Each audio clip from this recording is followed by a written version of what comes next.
अस्सलाम वालेकुम, मैं हूं हुरैन फातिमा और आप देख रहे हैं हिमायती न्यूज HD चैनल। नजर डालते हैं आज की अहम खबरों पर। लाड़काना से ब्यूरो रिपोर्ट सरफराज सलीम फुलकोटू।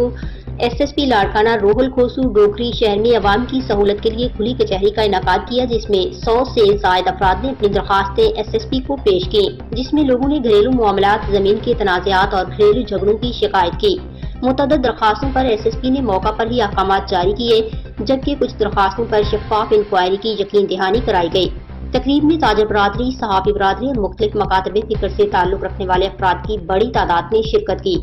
खुली कचहरी में मुख्तलिफ जमातों के लोगों ने शहर में बढ़ती हुई बदअमनी और पुलिस नफरी की कमी की शिकायत की, जिस पर SSP रोहल कोसू ने DSP डोकरी इसरार अली बरोही को पुलिस एक्टर्स की तादाद बढ़ाने का हुक्म दिया। तमाम शहरियों ने SSP रोहल कोसू के इस इक़दाम को सराहा, जबकि इस मौका पर ADC 2 फरजाना मीरानी और दीगर भी मौजूद थे।